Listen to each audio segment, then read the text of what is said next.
ಸ್ವಾಗತ. ನಾನು ಸಂಗೀತ ಭಟ್. ಇದೀಗ ಹೆಡ್ಲೈನ್ಸ್. ಧರ್ಮಸ್ಥಳದಲ್ಲಿ ಆಗಿರುವಂತಹ ಘಟನೆಗೆ ಸಂಬಂಧಪಟ್ಟಂತೆ ಎಸ್ಐಟಿ ತಂಡವನ್ನ ರಚನೆ ಮಾಡಿತ್ತು. ಇದೀಗ ಕೆಲವೊಂದು ಊಹಾಪೋಹಗಳು ಕೇಳಿ ಬರುತ್ತಿದೆ. ಎಸ್ಐಟಿ ತಂಡದಿಂದ ಕೆಲವು ಅಧಿಕಾರಿಗಳು ಹಿಂದೆ ಸರಿದಿದ್ದಾರೆ ಎಂಬ ಮಾತು ಕೇಳಿ ಬಂದಿರುವುದಕ್ಕೆ ಪರಮೇಶ್ವರ್ ಅವರು ಸ್ಪಷ್ಟನೆಯನ್ನ ನೀಡಿದ್ದಾರೆ. ಕ್ಷೇತ್ರದಿಂದನೂ ಕೂಡ ಸ್ವಾಗತ ಮಾಡಿದೆ. ಆದರೆ ಯಡಿಯೂರಪ್ಪನವರು ಮತ್ತು ಸಂಸದರಾದಂಥ ರಾಘವೇಂದ್ರ ಅವರು ತಪ್ಪೇ ಆಗಿಲ್ಲ ಅನ್ನೋಂಥ ರೀತಿಯಲ್ಲಿ ಮಾತಾಡ್ತಾ ಇದ್ದಾರೆ. ಇಲ್ಲ, ಈಗ ಯಾರು ತನಿಖೆ ಮಾಡಬೇಕು ಅಂತ ಒತ್ತಾಯ ಮಾಡಿದವರು? ಬಹಳ ಜನ ಆ ಭಾಗದಲ್ಲಿ ಇರ್ತಕ್ಕಂಥವರು, ಪ್ರಗತಿಪರ ಚಿಂತಕರು, ಆ ಭಾಗದಲ್ಲಿ ಜನಸಮುದಾಯ ಮತ್ತು ಅವರೆಲ್ಲ ಸೇರಿ ಒತ್ತಾಯ ಮಾಡಿದ್ದಾರೆ, ಕಂಪ್ಲೇಂಟ್ ಕೊಟ್ಟಿದ್ದಾರೆ. ಕಂಪ್ಲೇಂಟ್ ಕೊಟ್ಟವರು ಕೂಡ ಹೇಳಿದ್ದಾರೆ ಇಲ್ಲೆಲ್ಲ ಈ ರೀತಿ ಆಗಿದೆ ಅಂತ. ಅದನ್ನ ತನಿಖೆ ಮಾಡಿ ಆಗಿದೆ ಆಗಿಲ್ಲ ಅನ್ನೋದು ಗೊತ್ತಾಗಬೇಕಲ್ಲ. ಸುಮ್ಮನೆ ಹೀಗೆ ಹೇಳ್ಕೊಂಡು ಹೋಗ್ತಾ ಇದ್ದರೆ ಅದು ಕಾನೂನು ದೃಷ್ಟಿಯಲ್ಲೂ ಕೂಡ ಸರಿ ಕಾಣಿಸೋದಿಲ್ಲ. ಹಾಗಾಗಿ ಅದರ ತನಿಖೆ ಆದೇಶ ಮಾಡಿದ್ದೇವೆ. ತನಿಖೆಯಲ್ಲಿ ಏನು ಬರುತ್ತೆ ಗೊತ್ತಿಲ್ಲ ನಮಗೆ. ಏನೂ ಇಲ್ಲ ಅಂತಾದರೆ ಯಡಿಯೂರಪ್ಪನವರು ಹೇಳಿದಾಗೆ ಆಯಿತು, ಏನೂ ಇಲ್ಲ ಅಂಥೇಳಿ ಇಡೀ ಸಮಾಜಕ್ಕೆ ತಿಳಿಸ್ಬೋದು ನಾವು.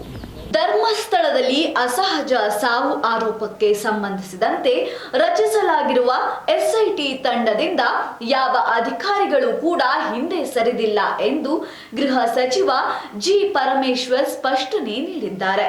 ನಿನ್ನೆ ನಗರದಲ್ಲಿ ಈ ಬಗ್ಗೆ ಮಾತನಾಡಿದ ಅವರು, ಎಸ್ಐಟಿ ತಂಡದಿಂದ ಕೆಲವು ಅಧಿಕಾರಿಗಳು ವೈಯಕ್ತಿಕ ಕಾರಣದಿಂದ ಹೊರಗುಳಿಯಲಿದ್ದಾರೆ ಎಂಬ ಸುದ್ದಿ ಕೇಳಿಬರುತ್ತಿದೆ. ಆದರೆ ಈ ರೀತಿಯ ಯಾವುದೇ ಬೆಳವಣಿಗೆಗಳು ನಡೆದಿಲ್ಲ ಎಂದು ಸ್ಪಷ್ಟನೆ ನೀಡಿದ್ದಾರೆ.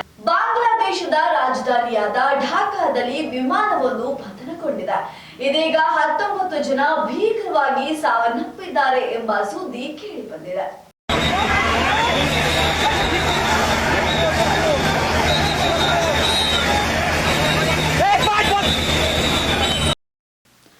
ಬಾಂಗ್ಲಾದೇಶದ ರಾಜಧಾನಿ ಢಾಕಾದಲ್ಲಿ ಸಂಭವಿಸಿದ ಭೀಕರ ವಿಮಾನ ಅಪಘಾತದಲ್ಲಿ 19 ಜನರು ಸಾವನ್ನಪ್ಪಿದ್ದು 100ಕ್ಕೂ ಹೆಚ್ಚು ಜನರು ಗಾಯಗೊಂಡಿದ್ದಾರೆ. ವಾಯುಪಡೆಯ ತರಬೇತಿ ವಿಮಾನವು ಸ್ಥಳೀಯ ಶಾಲೆಯ ಮೇಲೆ ಅಪ್ಪಳಿಸಿದೆ. ಸಾವಿನ ಸಂಖ್ಯೆ ಹೆಚ್ಚಾಗಬಹುದು ಎಂದು ಸ್ಥಳೀಯ ಮಾಧ್ಯಮಗಳು ವರದಿ ಮಾಡಿದೆ. ಅಪಘಾತದ ಸ್ಥಳದಿಂದ ದೊಡ್ಡ ಬೆಂಕಿ ಮತ್ತು ಹೊಗೆ ಹೊರಬಂದಿದೆ. ಸ್ಥಳದಲ್ಲಿ ಭಯಾನಕ ದೃಶ್ಯಗಳು ಕಂಡು ಬಂದಿದೆ. ಮಧ್ಯಪ್ರದೇಶದಲ್ಲಿ ವೃದ್ಧನೊಬ್ಬ ರೈಲನ್ನು ಹತ್ತುವ ವೇಳೆ ದುರ್ಘಟನೆಯೊಂದು ಸಂಭವಿಸಿದೆ. ಈ ಕುರಿತಾದ ವಿಡಿಯೋ ಇದೀಗ ಸಾಮಾಜಿಕ ಜಾಲತಾಣದಲ್ಲಿ ವೈರಲ್ ಆಗ್ತಾ ಇದೆ.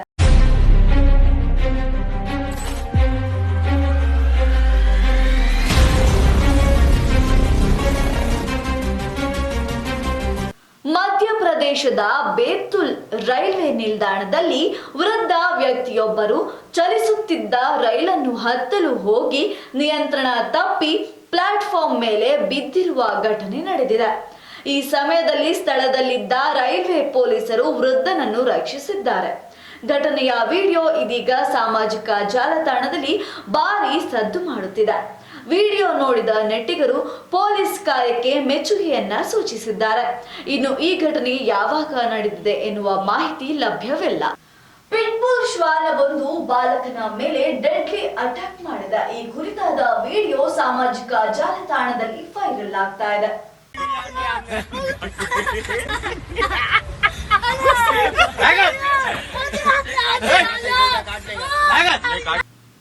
ವ್ಯಕ್ತಿಯೊಬ್ಬ ಆಟೋ ರಿಕ್ಷಾದ ಒಳಗೆ ಆಟವಾಡುತ್ತಿದ್ದ ಬಾಲಕನ ಬಳಿ ತನ್ನ ಶ್ವಾನವನ್ನ ಬಿಟ್ಟಿದ್ದಾನೆ. ಪರಿಣಾಮವಾಗಿ ನಾಯಿಯು ಬಾಲಕನನ್ನು ಕಚ್ಚಿ ಗಾಯಗೊಳಿಸಿದೆ. ಮುಂಬೈನಲ್ಲಿ ಜುಲೈ 17ರಂದು ಈ ಆತಂಕಕಾರಿ ಘಟನೆ ನಡೆದಿದೆ.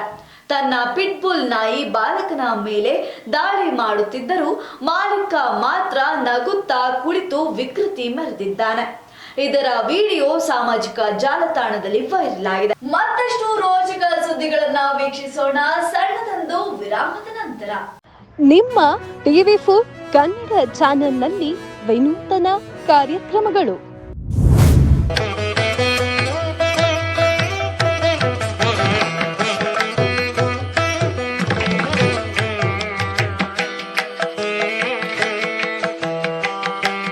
ನಿಮ್ಮ ದೇವಸ್ಥಾನದ ಬಗ್ಗೆ ಸಂಪೂರ್ಣ ಮಾಹಿತಿ ನೀಡುವ ಕಾರ್ಯಕ್ರಮ ದೇಗುಲ ಮಹಿಮೆ.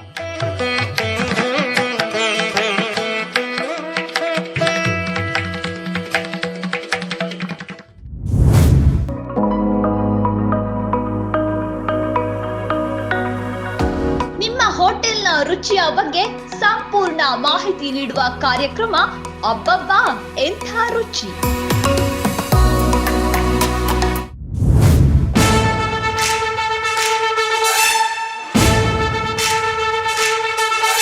ಸಮಾಜ ಸೇವಕರ ಬಗ್ಗೆ ಜನತೆಗೆ ತಿಳಿಸುವ ಕಾರ್ಯಕ್ರಮ ಜನರೇ ಮೆಚ್ಚಿದ ನಾಯಕ.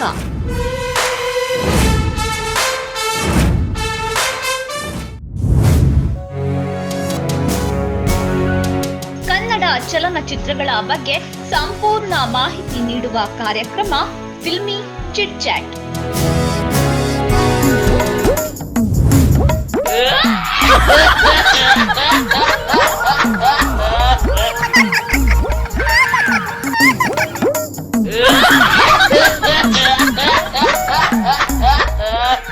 ವಿನೂತನ ಬಕ್ರ ಕಾರ್ಯಕ್ರಮ ಟೋಪಿ ಲಾಲ.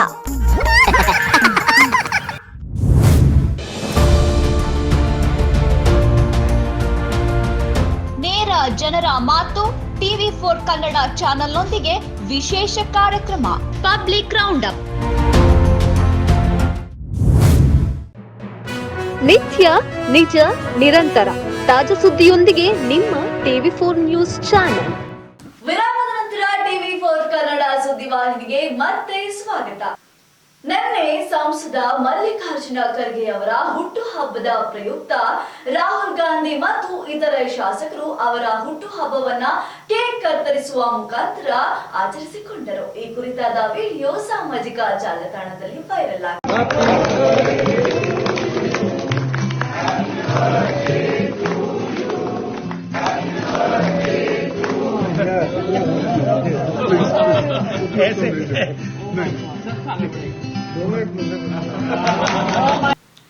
ಲೋಕಸಭೆಯ ವಿರೋಧ ಪಕ್ಷದ ನಾಯಕ ರಾಹುಲ್ ಗಾಂಧಿ ನೇತೃತ್ವದಲ್ಲಿ ಕಾಂಗ್ರೆಸ್ ಸಂಸದರು ನಿನ್ನೆ ದೆಹಲಿಯಲ್ಲಿ ಪಕ್ಷದ ಅಧ್ಯಕ್ಷ ಮತ್ತು ರಾಜ್ಯಸಭೆಯ LOP ಮಲ್ಲಿಕಾರ್ಜುನ ಖರ್ಗೆ ಅವರ ಜನ್ಮದಿನವನ್ನು ಆಚರಿಸಿದರು.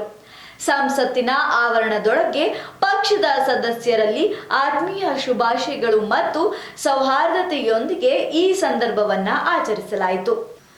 ಬಿಗುಶಿವನ ಕೊಲೆ ಪ್ರಕರಣಕ್ಕೆ ಸಂಬಂಧಿಸಿದಂತೆ ನಿನ್ನೆ KR-ಪುರದಲ್ಲಿ ಬೈರತಿ ಅವರ ಮೇಲೆ ಪ್ರತಿಭಟನೆ ನಡೆಯಿತು.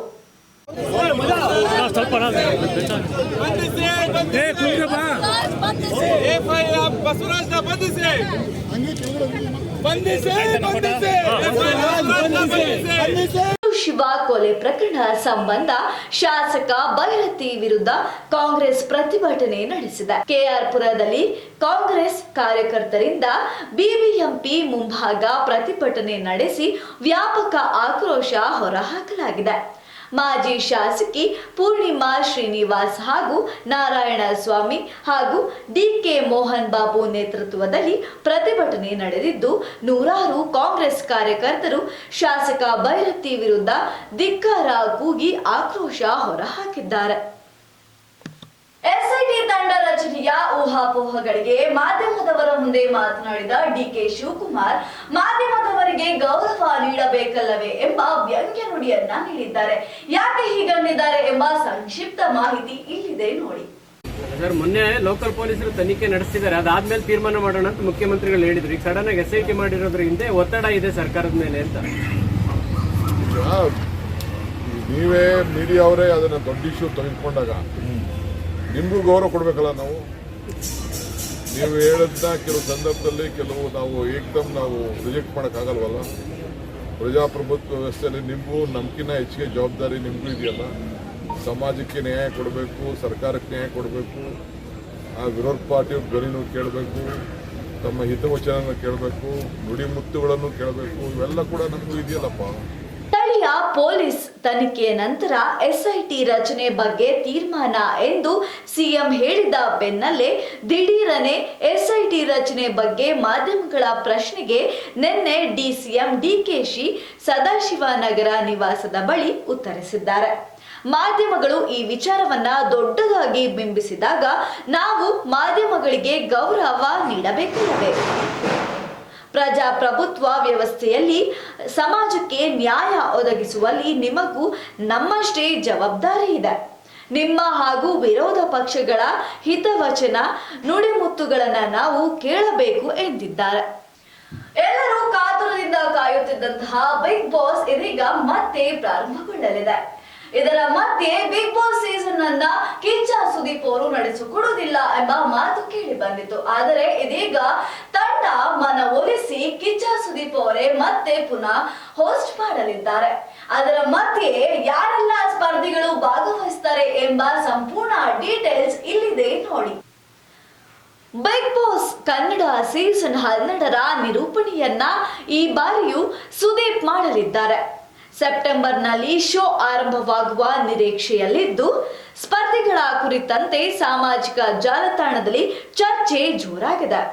ವಿಜಯ್ ಸೂರ್ಯ, ವರುಣ್ ಆರಾಧ್ಯ, ಸುಕೃತ ನಾಗ್, ಶ್ವೇತಾ ಪ್ರಸಾದ್, ಪಂಕಜ್ ನಾರಾಯಣ್, ನಿರಂಜನ್, ಮಲ್ಲು ಜಮಖಂಡಿ, ಹುಲಿ ಕಾರ್ತಿಕ್, ಗಗನ ಭಾರಿ, ಧನುಷ್, ಭೂಮಿಕಾ ಬಸವರಾಜ್ ಮತ್ತು ಅದಿತಿ ಸಾಗರ್ ಈ ಬಾರಿ ಬಿಗ್ ಬಾಸ್ ಮನೆಗೆ ಪ್ರವೇಶಿಸುವ ಸಾಧ್ಯತೆ ಇದೆ ಎಂದು ತಿಳಿಸಿದ್ದಾರೆ. ಇವಿಷ್ಟು ಇವತ್ತಿನ ಪ್ರಮುಖ ಸುದ್ದಿಗಳು. ನಿತ್ಯ ನಿಜ ನಿರಂತರ ಸುದ್ದಿ ಹಾಗೂ ಮನೋರಂಜನೆಗೆ ವೀಕ್ಷಿಸಿ ಟಿವಿ4 ಕನ್ನಡ ಸುದ್ದಿವಾಹಿನಿ. ನಾನು ಸಂಗೀತಾ ಭಟ್.